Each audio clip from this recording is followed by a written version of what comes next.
From the news desk of Diamond 88.7 FM Ilorin, this is news around the world.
In the headlines, court convicts Tobi's campaign DG Okupe of money laundering.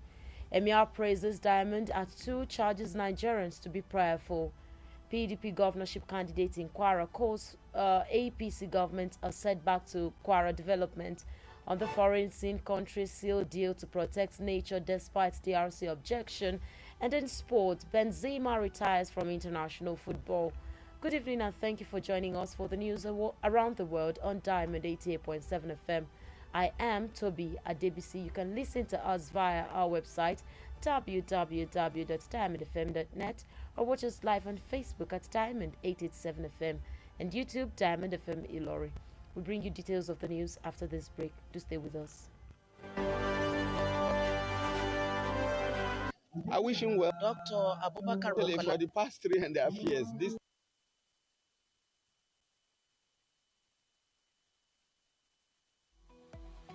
ẹ darapọ̀ mọ́ wa ní ìtàkùn káyélujára wa ìtàkùn ìbádọ́rẹ̀ẹ́ Facebook ìtàkùn abẹ́yẹfò Twitter. Monkeypox is an illness caused by the monkeypox virus, and it has been detected in Nigeria. It can be spread from person to person through direct contact with body fluids of infected persons or animals. Symptoms of monkeypox includes rash, fever, low energy, muscle ache, and so on. To protect yourself from contracting the virus, ensure that food containing animal meat or parts are properly cooked before eating. Clean and disinfect your environment regularly. Limit close contact with infected people. Your good health is important to us. This message is from Diamond 88.7 FM Ilorin.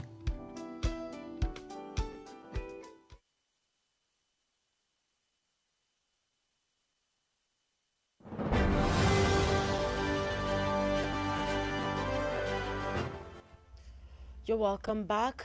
Now the news in detail. Justice Ijoma Ojukwu of the Federal High Court Abuja has found Dr. Doyin Okupe guilty of receiving over 200 million cash from former National Secretary, a Security Advisor, NSA Colonel Sambo Dasuki. Delivering judgments, Justice Ojukwu held that the action of Okupe, who is the first defendant in the suit filed by the Economic and Financial Crimes Commission, EFCC, violated the Money Laundering Act, while stating that the act provides that no individual or organization shall receive any sum above 5 million and 10 million naira, respectively, without passing through a financial institution. The judge held that there is no evidence that the money passed through a financial institution. The Emir of Ilorin, Alhaji Dr. Ibrahim Zulu Gambari, has praised Diamond FM for its impactful programs in the first 2 years of its existence. He gave the commendation today when the management of the station paid him a homage at his palace in Ilorin, the Kwara State capital. The Emir said it is the efficacy of prayer that has sustained Diamond FM in the last 2 years, advised the station to continue with its impactful content. Alhaji Dr. Ibrahim Sulugan who doubles as the chairman, Kwara State Traditional Council, also charged Nigerians to be unrelenting in prayers, especially during this Yuletide and the coming general elections.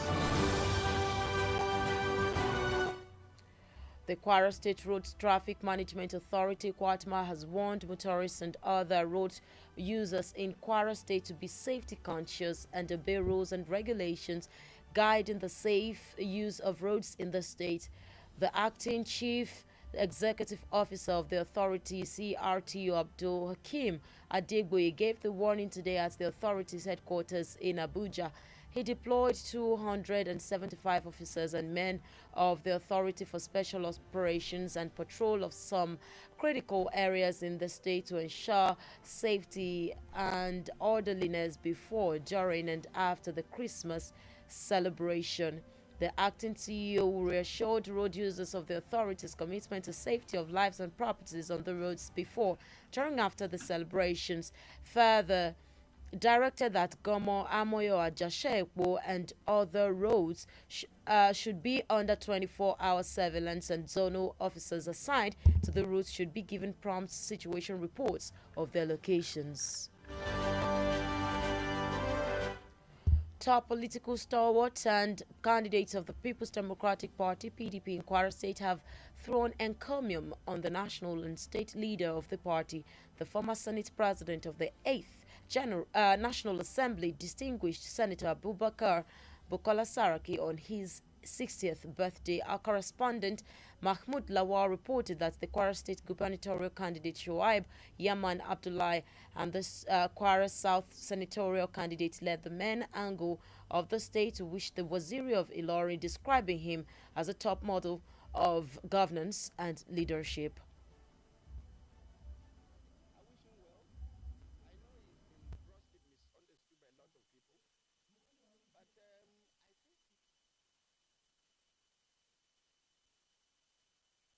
Ibrahim Adebayo, who both congratulated Senator Saraki on his diamond anniversary, said the celebrants gave the women of the state the perfect platform to project their competence and capabilities in respective positions, which reduced the patriarchal dominance in the political space.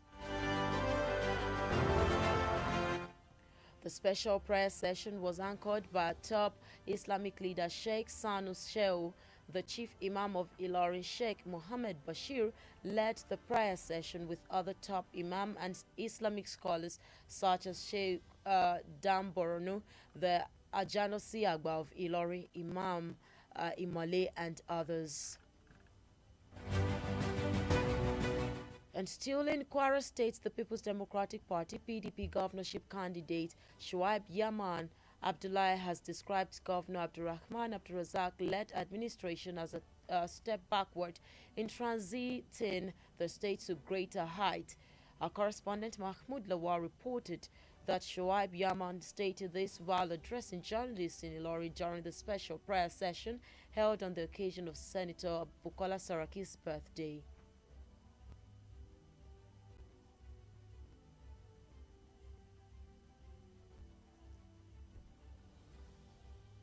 The PDP governorship candidate, who said that Kwara has declined greatly compared to its past records, according to all available indices, stressed that the Kwara state government, rather than executing visible projects, continue to pile up state debts, an act he said will affect development of the state. Shoaib Yaman Abdullahi added that Kwarans have the right to vote the best choice in the 2023 general election and is expected to vie for the #1 citizen of the state with the incumbent governor of the state, Malam Abdurrahman Abdurrazak, and other candidates of other political parties in the state. The news around the world is reaching you from Diamond 88.7 FM. We'll go on a short break now. After that, we'll bring you more news on the foreign sports news. To stay with us.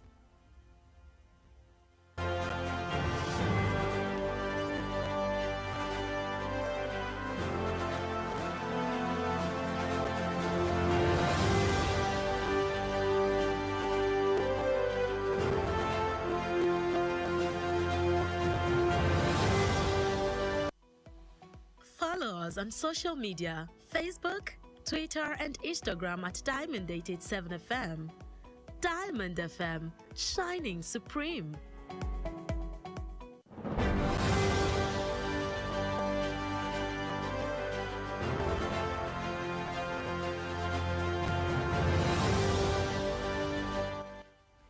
You're welcome back. You're still listening to the news around the world on Diamond 88.7 FM. Now we continue with the rest of the stories from the foreign scene, where Ghana suspended payments on part of its foreign debt on Monday as the country undertakes debt restructuring in line with a bailout deal with the International Monetary Fund, IMF. The government said the foreign debt payment suspension was an interim emergency measure pending future agreements with the country's creditors. The West African state is facing an economic crisis with inflation at more than 50% and its cedi currency down sharply, hit by the adverse effects of the global pandemic and Ukraine crisis. The Ghanaian government, however, said the suspension would exclude payments of multilateral debt, new debt contracted after December 19, 2022, or debt related to certain short-term trade facilities. Still on the foreign scene, countries have reached a landmark agreement at a Marathon United Nations Biodiversity Summit to protect the world's land and oceans and provide critical financing to save biodiversity in the developing world despite objections from some African countries. The chair of the COP15 Nature Summit, Chinese Environmental Minister Huang Runoye, declared the deal adopted at a plenary session in Montreal today, sparking loud applause from assembled delegates. The most significant part of the deal is a commitment to protect 30% of land and water considered important for biodiversity by 2030. And currently, 17% of terrestrial and 10% of marine areas are protected. The draft also calls for raising $200 billion by 2030 for biodiversity from a range of sources and working to phase out or reform subsidies that could provide another $500 billion for nature. And in the exciting world of sports, Karim Benzema has announced his retirement from international football in less than 24 hours after France's dramatic defeat to Argentina in the 2022 World Cup final. Benzema, who was in the France team to play in Qatar but picked up a thigh injury that ruled him out of the tournament, announced this decision on his 35th birthday. Benzema made his international debut in 2007 for the Le Bleu, scoring 37 goals from 97 appearances. The 35-year-old was out of the national team picture for 5 years after he was found complicit in blackmail in a sex tape case that rocked French football but was recalled for the 2022 World Cup by Didier Deschamps. With that, we've come to the end of the news across the world, but before we go, here is the recap of the major highlights. Court has convicted Obi's campaign DG Okupe of money laundering. Emir praises Diamond at 2 charges Nigerians to be prayerful. PDP governorship candidate in Kwara calls for government, calls APC's government a setback to Kwara's development. On the foreign scene, countries seal deal to protect nature despite TRC's objection. In sports, Benzema retires from international football. Did you know that on this day in 1998, the U.S. House of Representatives impeached President Bill Clinton? Now you know. Diamond FM says, do your best and leave the rest. For news coverage or information about happenings around you, kindly contact our newsroom on 0916 062 7526. The news across the world was edited by Mahmoud Lawal, and I am Tobi Adebisi. Thank you for listening to your shining supreme station. Good evening.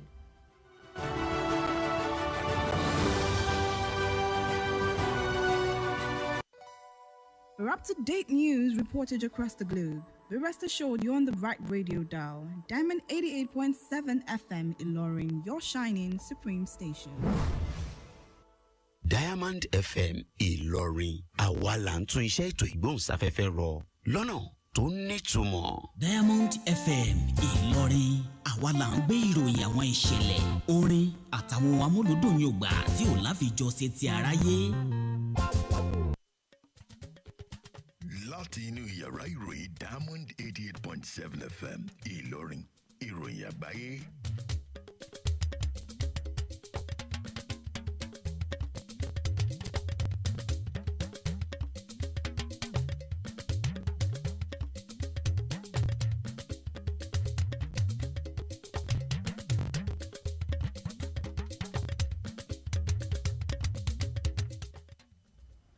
Ẹ kúrọ̀lẹ́ ìròyìn káàkiri àgbáyé wọ̀nyí ni àwọn kókó tó wà nínú ìròyìn náà.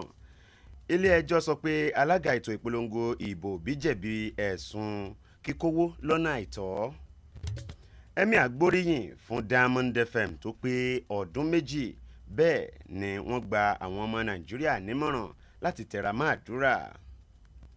Òǹdíje dupò gómìnà lẹ́gbẹ́ òṣèlú PDP nípínlẹ̀ Kwara sọ pé ìpadà sẹ́yìn ló ń dé bá ìdàgbàsókè Kwara. Ìròyìn ilẹ̀ òkèrè àwọn orílẹ̀-èdè fẹnukò láti dáàbò bo àyíká wa bó tilẹ̀ jẹ́ wípé àwọn orílẹ̀-èdè kan tako ìgbésẹ̀ ọ̀hún. Ìròyìn eré ìdárayá Benzema kéde ìfẹ̀yìntì lẹ́nu iṣẹ́ bọ́ọ̀lù àfẹsẹ̀gbá. Ẹ kú rọ̀lẹ́ ẹ ṣeun bí ẹ ṣe ń gbádùn ìròyìn káàkiri àgbáyé ní Diamond 88.7 FM Ìlọrin. Oloyede Seyi Jacob ni oníròyìn yín.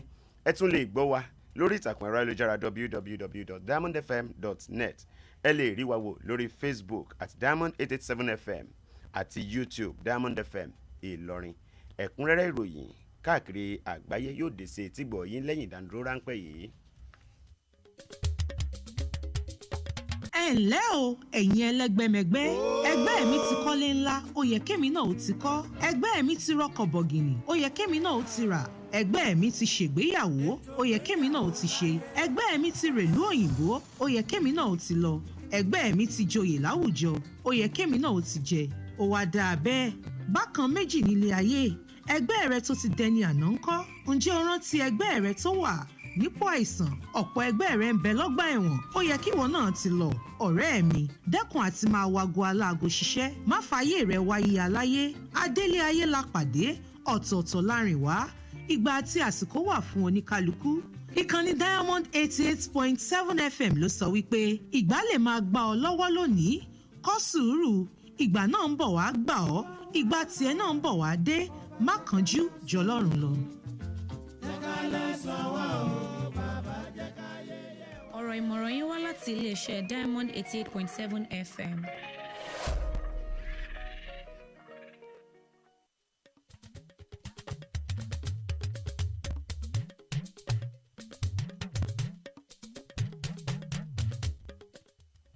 Ẹ káàbọ̀ padà ìròyìn ọ̀hún rè lẹ́kùnrẹ́rẹ́.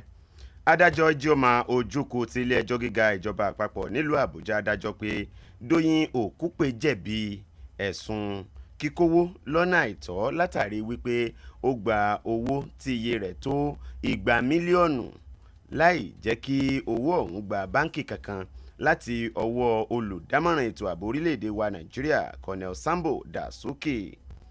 Lásìkò tí wọ́n ń ṣe ìdájọ́ ọ̀hún adájọ́ Ojukwu sọ di mímọ̀ pé ìgbésẹ̀ tí Òkúpè gbé ọ̀hún tako ìlànà òfin gẹ́gẹ́ bí àjọ EFCC tó ń gbógun ti ìwà ìbàjẹ́ ṣe fi ẹ̀sùn kàn án lábẹ́ òfin kíkó owó lọ́nà àìtọ́.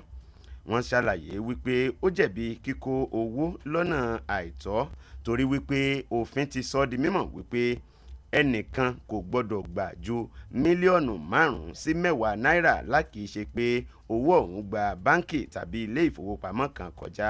Bẹ́ẹ̀ ni kò sí àrídájú ẹ̀rí wípé owó ọ̀hún gba ilé ìkówósí kankan kọjá kó tó tẹ Òkúpè lọ́wọ́ láti ọwọ́ olùgbanilámọ̀ràn ètò ààbò tẹ́lẹ̀ Sambo Dasuki. Nítorí ìdí èyí Dr. Òkúpè ni wọ́n dájọ́ fún pé ó jẹ̀bi ẹ̀sùn náà. Emir ìlú Ìlọrin ọlọ́lá Dr. Ibrahim Zulu Gambari gbóríyìn fún iléeṣẹ́ Diamond FM Ìlọrin látàrí àwọn ètò àtayé ẹniṣẹ́ ọlọ́kan òjọ̀kan tó ti ń jáde láti iléeṣẹ́ wa yìí fún odidi ọdún méjì tó ti bẹ̀rẹ̀. Emir sọ̀rọ̀ ọ̀hún lónìí lásìkò tí àwọn lọ́gàálọ́gàá níléeṣẹ́ rédíò wa yìí ṣe àbẹ̀wò bàbá kẹ́ẹ̀pẹ́ sí Emir ní ààfin rẹ̀ ní ìlú Ìlọrin tí í ṣe olú ìlú ìpínlẹ̀ Kwara. Emir sọ pé gbígba àdúrà ló ran iléeṣẹ́ rédíò Diamond FM lọ́wọ́ látọdún méjì sẹ́yìn tí iléeṣẹ́ ọ̀hún ti bẹ̀rẹ̀. Bẹ́ẹ̀ ló wọ́n wá rọ gbogbo àwọn tí wọ́n jẹ́ lọ́gàálọ́gàá àti iléeṣẹ́ Diamond FM wípé kí wọ́n tẹ̀ síwájú láti máa ṣe ètò rere tó múnú aráyé dùn. Alhaji Dr. Ibrahim Zulu Gambari tó tún jẹ́ alága àwọn lọ́balọ́ba ní ìpínlẹ̀ Kwara rọ àwọn ọmọ Nàìjíríà kí wọ́n má ṣe rẹ̀wẹ̀sì nínú àdúrà lásìkò ọdún yìí àti pàápàá jùlọ lásìkò ètò ìdìbò gbogbogbò. Ẹ̀ṣọ́ aláàbò ojú pópó ti ìpínlẹ̀ Kwara Kwatma ti kìlọ̀ fún àwọn onímọ́tò àti àwọn mìíràn tó ń lo ojú pópó nípínlẹ̀ Kwara kí wọ́n kíyèsára nípa títẹ̀lé àṣẹ àti ìlànà ojú pópó. Adelé ọ̀gá lájọ Kwatma CTRO Abdulkareem Adegboye sọ̀rọ̀ ìkìlọ̀ ọ̀hún lónìí ní olú iléeṣẹ́ àjọ Kwatma tí ń bẹ nílùú Ìlọrin. Wọ́n ti da àwọn òṣìṣẹ́ Kwatma tí iye wọn jẹ́ 415 sígboro láti ṣiṣẹ́ ìpàráàrò ní àwọn agbègbè tó ṣe pàtàkì láti rí i dájú pé lílọ bíbọ̀ ọkọ̀ ń já geere ká tó ṣọdún, lásìkò pọ̀pọ̀ ṣẹ̀ṣẹ̀ ọdún àti lẹ́yìn ọdún Kérésìmesì. Ọ̀gá àgbà Kwatma fi àwọn tó ń lójú pópó lọ́kàn balẹ̀ pé ètò ààbò tó péye yóò wà fún ẹ̀mí àti dúkìá àwọn ènìyàn lójú pópó wa nígbà gbogbo. Bẹ́ẹ̀ ló pàṣẹ pé òpópónà Ganmọ Àmọ́yọ̀ sí Àjàṣẹ́ Ìpó, ọ̀nà Zango Òkè-Òsè sí Òkè-Òyì, òpópónà Gèrè Alimi Airport Ọ̀tẹ́ sí Ògbómọ̀ṣọ́ àti ọ̀nà títì márosẹ̀ tó gba Ẹyẹ Ńkọrin, Oko Olówó, Olóoru, Bòdè Sàdú lọ sí Jẹ́bà yóò wà lábẹ́ àmójútó yípo ọjọ́. Wọ́n sì ti yan àwọn alábòjútó ẹlẹ́kùnjẹkùn láti ṣàmójútó àwọn agbègbè tí olúkálùkù wọn bá wà. Àwọn olóṣèlú jàǹkànjàǹkàn lẹ́gbẹ́ òṣèlú PDP nípínlẹ̀ Kwara ti bẹ̀rẹ̀ sí kí olóyè pàtàkì lẹ́gbẹ́ òṣèlú ọ̀hún nípínlẹ̀ yìí àti lórílẹ̀‐èdè yìí. Ààrẹ tẹ́lẹ̀ nílé ìgbìmọ̀ aṣòfin sẹ́nitọ̀ Abubakar Bukola Saraki lórí ayẹyẹ ọjọ́ ìbí 60 ọdún rẹ̀. Aṣojúkọ̀ròyìn wa Mahmood Lawal ló jábọ̀ ìròyìn pé òǹdíje dupò gómìnà nípínlẹ̀ Kwara Shuaib Yaman Abdullahi àti òǹdíje dupò sẹ́nitọ̀ ní Kwara South Òkè Waziri Ìlọrin kú oríire, ẹni tí wọ́n ṣe àpèjúwe rẹ̀ bí àwòkọ́ṣe lẹ́nu ètò ìjọba àti àkóso. Olórí àwọn obìnrin nípínlẹ̀ yìí lẹ́gbẹ́ òṣèlú PDP Alhaja Rizikat Abdullahi àti Hajiya Sarat Ibrahim Adébáyọ̀ Jùmọ̀ kí sẹ́nitọ̀ Saraki. Wọ́n sì ṣàlàyé pé ọlọ́jọ́ ìbí fún àwọn obìnrin láàyè láti fira wọn hàn bí ẹni tó kúnjú òṣùwọ̀n lágbo òṣèlú. Sheikh Sanuseu ló tọ́kùn ètò àdúrà. Imam Ìlọrin Sheikh Muhammad Bashir ló darí àdúrà. Bẹ́ẹ̀ ni àwọn àgbààgbà onímọ̀ nínú ẹ̀sìn Islam bíi Sheikh Dambronu, àwọn àgbààgbà àfà Ajánásì àgbà ti Ìlọrin Imam Ìmọ̀le àti àwọn mìíràn ni wọ́n wà níbi ètò àdúrà pàtàkì ọ̀hún. Ẹ̀wẹ̀ òǹdíje dupò gómìnà lẹ́gbẹ́ òṣèlú PDP Shuaib Yaman Abdullahi ṣàpèjúwe ìṣàkóso gómìnà Abdulrahman Abdulrazak bíi wíwa àwàsẹ́yìn lójúnà láti gbé ìpínlẹ̀ yìí sípele tó ga. Aṣojúkọ̀ròyìn wa Mahmood Lawal jábọ̀ pé Shuaib Yaman sọ̀rọ̀ yìí lásìkò tó ń bá àwọn oníròyìn sọ̀rọ̀ nílùú Ìlọrin lásìkò ètò àdúrà pàtàkì fún sẹ́nitọ̀ Bukola Saraki. Òǹdíje dupò gómìnà lẹ́gbẹ́ PDP sọ pé Kwara ti rẹ̀yìn gidi gan bí a bá wo àkọsílẹ̀ ipò tó wà látẹ̀yìnwá. Ó tẹnumọ́ pé kàkà kí ìjọba tó wà lóde ṣe ètò àkànṣe tó ṣe é fojú rí, ń ṣe ni wọ́n kàn ń jẹ gbèsè mọ́ gbèsè. Ìgbésẹ̀ tí ó sọ pé yóò dí ìdàgbàsókè lọ́wọ́. Shuaib Yaman Abdullahi fi kún pé àwọn ọmọ Kwara ní ẹ̀tọ́ láti dìbò yan ẹni tí ó bá wù wọ́n lásìkò ètò ìdìbò gbogbogbò. Yaman náà ní ìrètí láti dupò gómìnà pẹ̀lú gómìnà tó wà lórí oyè lọ́wọ́ yìí Malam Abdulrahman Abdulrazak àti àwọn òǹdíje yòókù láti àwọn ẹgbẹ́ òṣèlú mìíràn ní ìpínlẹ̀ yìí. ìròyìn káàkiri àgbáyé lẹ́ ń tẹ́tí sí ní Diamond 88.7 FM Ìlọrin. Ìròyìn ọ̀hún yóò tẹ̀síwájú lẹ́yìn ìdánudúró ráńpẹ́ yìí. Àròyìn ẹ má yí kúrò ńbẹ̀.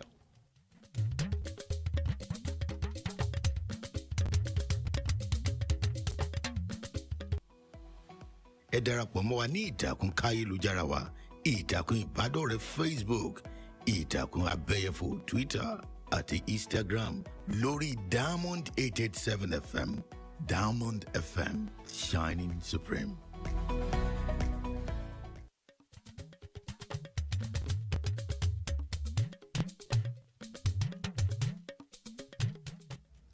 Ẹ káàbọ̀ padà. Ìròyìn káàkiri àgbáyé ń tẹ̀síwájú ní Diamond 88.7 FM Ìlọrin. Ìròyìn ilẹ̀ òkèrè. Orílẹ̀-èdè Ghana ti dá sísan gbèsè tó jẹ sílẹ̀ òkèrè dúró bí orílẹ̀-èdè ọ̀hún ṣe bẹ̀rẹ̀ àtúntò lábẹ́ ìlànà owó ìrànwọ́ àjọ elétò ìṣúná àgbáyé IMF. Ìjọba sọ wípé gbèsè ilẹ̀ òkèrè sísan tí wọ́n dá dúró jẹ́ ìṣẹ̀lẹ̀ pàjáwìrì fún ìgbà díẹ̀ títí wọ́n fi ṣe àdéhùn ọjọ́ iwájú pẹ̀lú àwọn tí wọ́n jẹ ní owó. Orílẹ̀-èdè tó wà ní ìhà ìwọ̀ oòrùn ilẹ̀ Áfíríkà ọ̀hún ló ń kojú rògbòdìyàn ètò ọrọ̀ ajé pẹ̀lú bí gbogbo nǹkan ṣe wọ́n tí ohun gbogbo gbówó lórí gègèlè ní ìdá 50 sí bí ó ti ṣe wà tẹ́lẹ̀, èyí tí ó ní àtẹ̀yìnbọ̀ tí kò dára lórí ètò ọrọ̀ ajé wọn látara àwọn ìṣẹ̀lẹ̀ tó ń ṣẹlẹ̀ káàkiri àgbáyé bíi àjàkálẹ̀ àrùn àti rògbòdìyàn tó ń wáyé ní Ukraine. Àwọn orílẹ̀-èdè kan ti panupọ̀ lórí dídáàbòbò ilẹ̀ àti òkun àti láti pèsè ìṣúwọ́nà ìyàtọ̀ àyíká níbi ìpàdé àpérò àjọ ìṣọ̀kan àgbáyé láti dáàbòbò àwọn orílẹ̀-èdè tó ṣẹ̀ṣẹ̀ ń dàgbà. Bó tilẹ̀ jẹ́ pé àwọn orílẹ̀-èdè kan nílẹ̀ Áfíríkà kò ṣàtìlẹ́yìn ọ̀rọ̀ ọ̀hún, alága ìpàdé lórí ọ̀rọ̀ àyíká ti COP15 mínísítà àyíká ní China Huang Runqing kéde pé wọ́n ti gba ọ̀rọ̀ ìdáàbòbò àyíká wọlé ní Montreal lónìí, èyí tí ọ̀pọ̀lọpọ̀ pàtẹ́wọ́ níbi ìpàdé àwọn aṣojú orílẹ̀-èdè tó wáyé. Èyí tí ó ṣe pàtàkì níbẹ̀ ni pé ó ní àfojúsùn láti dáàbòbò ìdá 30 ilẹ̀ àti omi nígbà tí yóò bá fi di ọdún 2030, tó sì jẹ́ pé ìdá 17 péré ní orí ilẹ̀ ló ti rí ìdáàbòbò gbà àti ìdá 10 agbègbè orí omi péré ni wọ́n sì dáàbòbò. Ìròyìn eré ìdárayá. Karim Benzema ti kéde ìfẹ̀yìntì rẹ̀ lẹ́nu iṣẹ́ bọ́ọ̀lù àfẹsẹ̀gbá ló dín díẹ̀ ní wákàtí 24 tí ikọ̀ rẹ̀ ṣubú yakata níwájú Argentina ní ìdíje ife ẹ̀yẹ àgbáyé. Benzema tí ó jẹ́ agbábọ́ọ̀lù tí ó ṣojú orílẹ̀-èdè Faransé ní ìdíje Qatar, bó tilẹ̀ jẹ́ wípé ó ní ìfarapa ní ìtàn rẹ̀, èyí tí ó gbé jáde ní ìfẹsẹ̀wọnsẹ̀ ọ̀hún kéde wípé òun yóò fi iṣẹ́ bọ́ọ̀lù gbígbá ṣíṣojú orílẹ̀-èdè ọ̀hún sílẹ̀ nígbà tí ó ṣe ayẹyẹ ọjọ́ ìbí ọdún 45 rẹ̀. Benzema kọ́kọ́ gorí pápá láti ṣojú orílẹ̀-èdè Faransé ní ọdún 2007, bẹ́ẹ̀ ni ó ti gbá ayò 37 sáwọn, ó sì ti ṣojú ikọ̀ orílẹ̀-èdè Faransé ní ìgbà 190.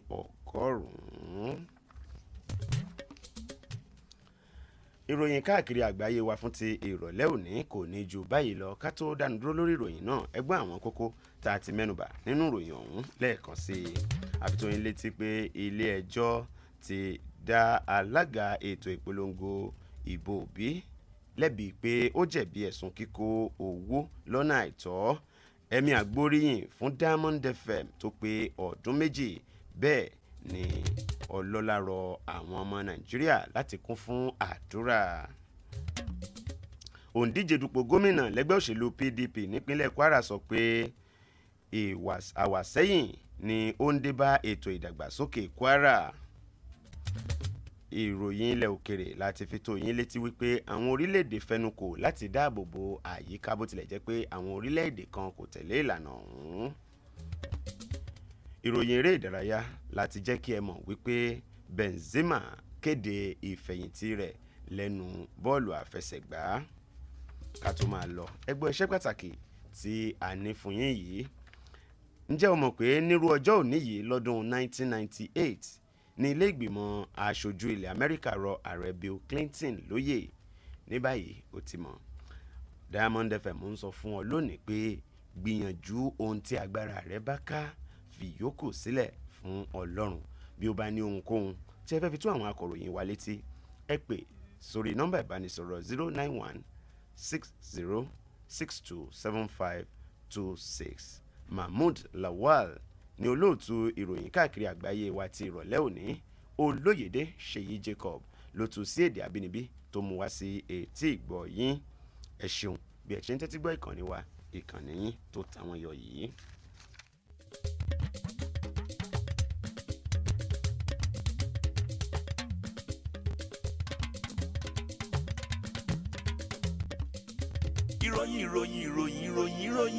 ìròyìn ẹ̀kúnrẹ́rẹ́ láti ilé iṣẹ́ Diamond FM. àwẹ̀ eléyìí ò mú kí ni gbogbo eléyìí tó tún pọ̀ pọ̀ báyìí náà. àlàyé mi ò yẹ kó o mọ̀ wípé ojú lásán ò ṣe wakọ̀ lójú pópó tó bá ṣá nǹkan sára. àwẹ̀ àwọn tó ń retí rẹ nílé òsùn wọn ò wò bẹ́ẹ̀ ìwọ ń sàsùn péye omi àbàwọ̀ ràkọ̀ràkọ̀ òdọ́fun tìrín dalẹ̀rú tí mojú ẹni ràn kókókó ló fi ń ṣàlejò okùn ó dénú tán ló bá ń da gbogbo inú àtọpọlọ rú gùdùgùdù. a kì í mutí rìn lójú pópó nítorí àìṣedéédé ọpọlọ a máa pín ọkàn yẹlẹyẹlẹ. ọkàn tí ò ṣù sójú kan kì í wakọ̀ gẹ́rẹ́gẹ́ lójú pópó. má wakọ̀ bó o bá mutí bó o sì mutí ṣọ́ra láti má ṣe wakọ̀. rotí ẹ̀mí aya ọmọ àtàwọn ará ilé rẹ̀ àlọ́bọ̀ lélẹ́dùà yóò máa ṣe ìrìn àjò wa o. jẹ́ kí lílọ àti bíbọ̀ láyọ̀ rẹ̀ ó jẹ ọ́ lógún. ọ̀rọ̀ ìmọ̀ràn yín wá láti iléeṣẹ́ Diamond 88.7 FM.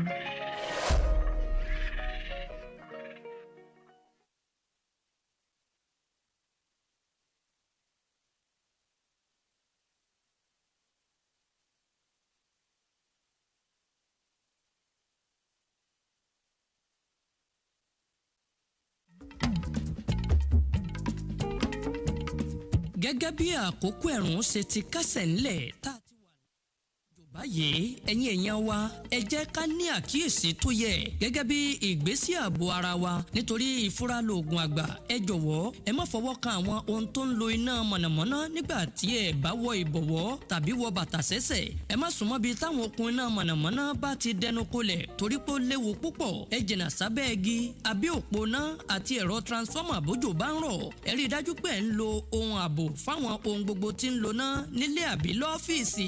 ẹ má jẹ́ káwọn ọmọ